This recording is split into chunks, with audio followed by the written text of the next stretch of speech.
గుడివాడ ఉదంతం మీద మాత్రం జగన్ తీవ్ర ఆగ్రహంతో ఉన్నారు. నల్లపరెడ్డి ప్రసన్న కుమార్ రెడ్డి, వేమిరెడ్డి ప్రశాంత్ రెడ్డిని అన్నటువంటి అంశం ఖచ్చితంగా తప్పే. దాని విషయంలో కేసు చివరికి హైకోర్టులో ముందస్తు బెయిల్ కోసం ప్రయత్నాలు జరుగుతున్నాయి. తను అరెస్ట్ చేస్తామని పోలీసులు, నేను ఎక్కడికి పారిపోలేదని తను చెన్నైలో దాక్కున్నాడని తెలుగుదేశం విమర్శలు ఇవన్నీ నడుస్తున్నాయి. అక్కడ ఒక పక్కన ఖచ్చితంగా మహిళకి మీదన ఎట్లా అన్నాడు కాబట్టి యాక్షన్ తీసుకోవాలనుకోవడంలో తప్పేం లేదు. చట్టబద్ధంగా ఏంటి కోర్టు ఏం చెప్దో చూడాలి. ఇక్కడ హారిక మీద దాడి బహిరంగంగా కళ్ళ ఎదురుగుండా జరిగింది. వాహనం ధ్వంసం చేశారు, ఆమె మీదకి వెళ్ళారు, వాళ్ళ భర్త మీదకి వెళ్ళారు. దాంట్లో ఉల్టా వాళ్ళ మీదనే కేసులు పెట్టినటువంటి ఉదంతం. తన్నించుకున్నటువంటి మహిళనే, దాంతోపాటు ఆ ముసలి కన్నీరు అనే ఒక దిక్కుమాలినటువంటి నేరేషన్ని పత్రికలు రాసినటువంటి వైనాన్ని ఇప్పుడు జగన్మోహన్ రెడ్డి ప్రశ్నించారు.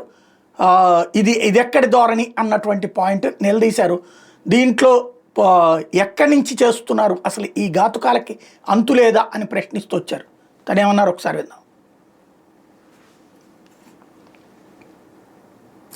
నిన్న గుడివాడలో అక్కడి స్థానిక జెడ్పీటీసీ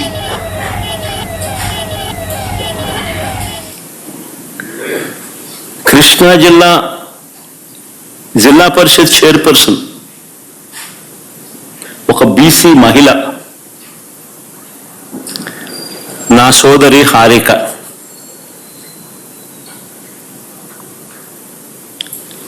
ఈ టీడీపీ సైకోలనాల్లో చంద్రబాబు నాయుడు గారి సేడిజంలో భాగస్థులైన సేడిస్టులనాల్లో కానీ ఈ టీడీపీ సైకోలు కర్రలతో రాళ్లతో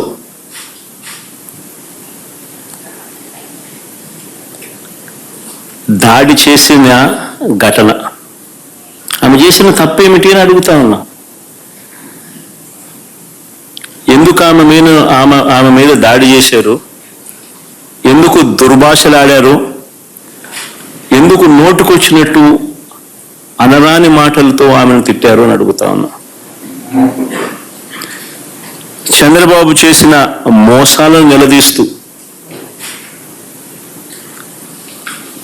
ఏమైనా అయ్యా నీ సూపర్ 6లు సూపర్ 7లు, రీకాలింగ్ చంద్రబాబుస్ మేనిఫెస్టో, చంద్రబాబు నాయుడు గారి మేనిఫెస్టోను గుర్తు తెచ్చుకుంటూ అనే కార్యక్రమంలో పాల్గొంచుకుంటూ చంద్రబాబు నాయుడు గారిని ఈ సంవత్సర కాలంలో జరిగిన నష్టం, మా ప్రజలకు, మాకు, మా వాళ్లకు ఇంత నష్టం జరిగింది అని చంద్రబాబు నాయుడు గారిని ప్రశ్నించే ఈ కార్యక్రమం ఏర్పాటు చేస్తే ఆ కార్యక్రమానికి వెళ్తా ఉన్నాను. తప్పేముంది? సాయంత్రం 5 గంటలకు మొదలైంది ఈమె మీద దాడి. దారిలో పోతా ఉంటే కారును అడ్డగించినారు. 5 గంటలకు మొదలైతే 6:30 వరకు ఈ దారి కొనసాగింది. ఆమెను కారులో కూర్చోబెట్టి, ఆమె భర్తను కారులో ఉంచి, కారులో ఉండగా తిడుతూ, కొడుతూ,